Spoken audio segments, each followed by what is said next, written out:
So Western Europe is where folks typically do kink out loud. Germany, especially Berlin, is one of the most kink affirming places in the world. They got clubs, dungeons, and events. Clubs like Kit Kat and events like Folsom Europe make it a global fetish destination.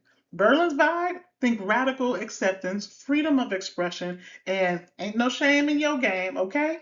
The kink scene here is organized, political, and cultural. It's not tolerated, it's celebrated.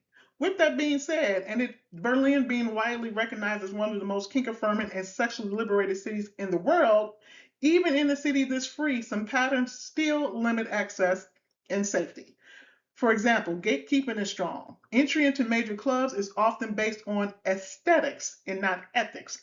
If you don't look the part, meaning you're not hyper stylized, you're not alternative and sexually bold, you might not get in.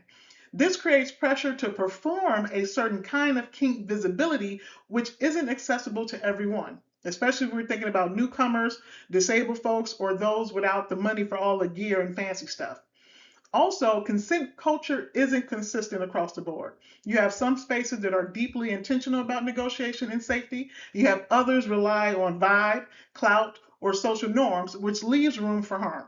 You have drugs and party culture, which can also blur boundaries, especially for people new to the scene. And then we have our sex workers who still face risk. Sex work is legal and regulated in Germany, but protections don't cover everybody equally.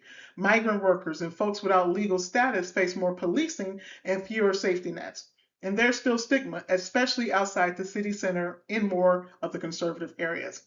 So the bottom line specifically for us is that although Berlin shows what's possible when kink isn't criminalized, it also shows that freedom without structure can still create exclusion. The problems here aren't about a lack of tolerance, they're about who has access, who gets protected, and who gets to set the tone.